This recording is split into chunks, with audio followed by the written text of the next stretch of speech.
નમસ્કાર મિત્રો, કેમ છો બધા? એકદમ ઓકે.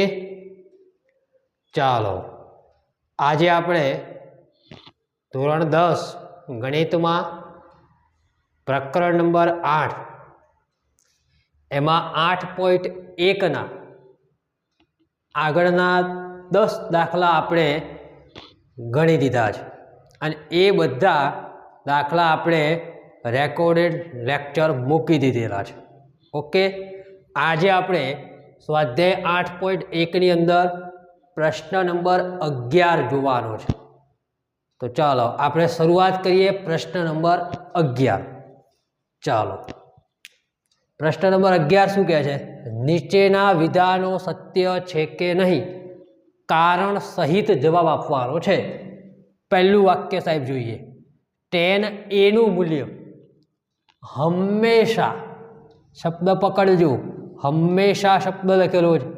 tan a નું મૂલ્ય હંમેશા 1 કરતાં ઓછું હોય છે. તો સાહેબ પહેલાં તમે tan a નું સૂત્ર યાદ કરો. તો કે સામેની બાજુ છેદમાં પાસેની બાજુ. એનો મતલબ આ કાટકોણ ત્રિકોણ હોય, અહીંયા હું એ નામ આપી દઉં, અહીંયા બી અને અહીંયા સી. ક્લિયર? તો ચાલો એ થીટા લઈએ તો એની સામેની બાજુ આ થાય, પાસેની બાજુ આ થાય. હવે તમને યાદ છે કાટકોણ ત્રિકોણ હોય તેમાં સૌથી મોટી બાજુ કઈ આવે? તો કર્ણ સૌથી મોટી બાજુ કહેવાય. હવે સામેની બાજુનું માપ ગમે તેટલું આપેલું હોય કે પાસેની બાજુ માપ ગમે તેટલું આપે, કર્ણ એ બંને બાજુ કરતાં તો કેવો હોય? મોટો જ હોય. ડન? એટલે એનો મતલબ એવું કે સાહેબ સામેની બાજુ ગમે તેટલી હોય, 1 કરતાં વધારે પણ હોઈ શકે. સમજો બરોબર?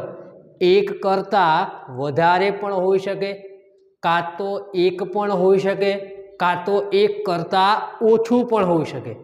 અહીંયા હંમેશા શબ્દ ના આવે, ધ્યાન રાખજો. હંમેશા 1 કરતાં ઓછું નહીં, 1 પણ આવી શકે, 1 કરતાં ઓછું પણ આવે અને 1 કરતાં વધારે પણ આવે. એટલે સામેની બાજુ કે પાસેની બાજુ તો ગમે તે બાજુનો માપ હોઈ શકે. એટલે tan a નું મૂલ્ય હંમેશા 1 કરતાં ઓછું હોય છે. આ વિધાન કેવું છે મિત્રો? ખોટું છે. ધ્યાન રાખજો. અહીંયા જવાબ આવશે સત્ય નથી. કેમ સત્ય નથી? તો કે tan a નું મૂલ્ય એ સામેની બાજુ અને પાસેની બાજુનો ગુણોત્તર છે. એટલે કે સામેની બાજુ અને પાસેની બાજુ જે છે એ 1 અથવા 1 કરતાં ઓછું અથવા 1 કરતાં વધારે હોઈ શકે છે. ક્લિયર થઈ ગયું? ચાલો, નંબર 2. એ માપવાળા કોઈક ખૂણા માટે sec a બરાબર 12/5 સત્ય છે એવું પૂછ્યું છે. હવે સાહેબ તમને અહીંયા સૂત્ર યાદ આવવું જોઈએ. sec a બરાબર સૂત્ર થાય કર્ણ છેદમાં પાસેની બાજુ. હવે કશું જ વિચારવા નથી. જો કર્ણનું માપ કેટલું આપેલું છે? 12.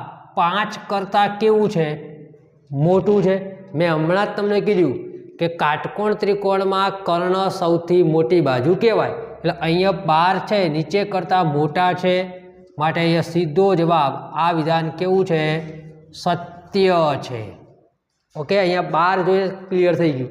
કારણ કે 5 છે એ પાસેની બાજુ છે, તો પાસેની બાજુ કરતાં તો કર્ણ કેવો આપેલો છે? મોટો. તો જવાબ રાઈટ છે. ચાલો, ત્રીજો પ્રશ્ન. ખૂણા a ના કોસેન્ટને સંક્ષિપ્તમાં cos a તરીકે લખાય? તો ના, cos a ને સંક્ષિપ્તમાં લખવું હોય તો કોસાઇન લખાય. ધ્યાન રાખજો. અને કોસેન્ટને લખવું હોય તો કોસેક લખાય. શું લખાય? કોસેક લખાય. ઓકે, એટલે કોસેન્ટને સંક્ષિપ્તમાં cos a ના લખાય. આ વિધાન કેવું છે? સત્ય નથી. ધ્યાન રાખજો. જો કોસાઇનને સંક્ષિપ્તમાં કેવી રીતે લખાય? cos a લખાય. ઓકે છે? ક્લિયર? નેક્સ્ટ. કોટ અને a નો ગુણાકાર કોટ a છે, આવો કોઈ અર્થ થતો જ નથી. અર્થ નથી. ધ્યાન રાખજો. કોટ અને a નો ગુણાકાર કોટ a આવું કોઈ જગ્યાએ ગણિતમાં લખેલું નથી. ઓકે છે, આ બંનેનો ગુણાકાર દર્શાવતું નથી, માટે ધ્યાન રાખજો આ પણ સત્ય નથી. ઓકે, ચાલો છેલ્લો પ્રશ્ન. થીટા માપવાળા કોઈક ખૂણા માટે અહીંયા આપેલું છે સાઇન થીટા બરાબર 4/3. હવે તમારે શું કરવાનું? સાઇન થીટાનું સૂત્ર યાદ કરો. સામેની બાજુ છેદમાં કર્ણ. હવે તમે જુઓ કર્ણ કેવો છે? 3 અને સામેની બાજુ કેવી છે? મોટી. તો કર્ણ સૌથી મોટી બાજુ, મેં તમે પહેલાં જ કીધું કાટકોણ ત્રિકોણમાં કર્ણ સૌથી મોટી બાજુ આવે. સૌથી મોટી બાજુ કઈ છે? 4 મોટા છે. તો આ 4 તો શું દર્શાવે છે? સામેની બાજુ બતાવે છે. કર્ણ તો કેવો છે? નાનો છે. તો આ વિધાન કેવું છે? સત્ય નથી. અને ધ્યાન રાખજો બીજું, અહીંયા લખી નાખું, સાઇન થીટાનું મૂલ્ય હંમેશા, સાઇન થીટાનું મૂલ્ય હંમેશા સામેની બાજુ છેદમાં કર્ણ 4/3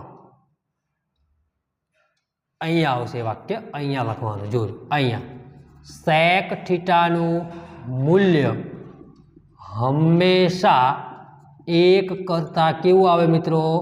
વધુ જ થાય. હંમેશા 1 કરતાં કેવું આવે? વધારે જ આવશે. અને અહીંયા પણ ધ્યાન રાખજો, સાઇન થીટાનું મૂલ્ય 1 કરતાં સાઇન થીટાનું મૂલ્ય જે છે એ 1 કરતાં ઓછું જ આવે. ટૂંકમાં 1 કરતાં વધુ કદી પણ આવતું નથી. ધ્યાન રાખજો. ઓકે, સાઇન થીટાનું મૂલ્ય 1 કરતાં ઓછું જ આવે, 1 કરતાં વધારે તો ક્યારે આવે નહીં. ઓકે છે, ક્લિયર થઈ ગયું? એટલે આ વિધાન કેવું આવશે? સત્ય નથી. સેક થીટાનું મૂલ્ય હંમેશા 1 કરતાં વધારે જ આવે. ચલો ક્લિયર આટલે સુધી? તો અહીંયા આપણે પ્રશ્ન નંબર 11 પણ પૂરો કરી દીધો.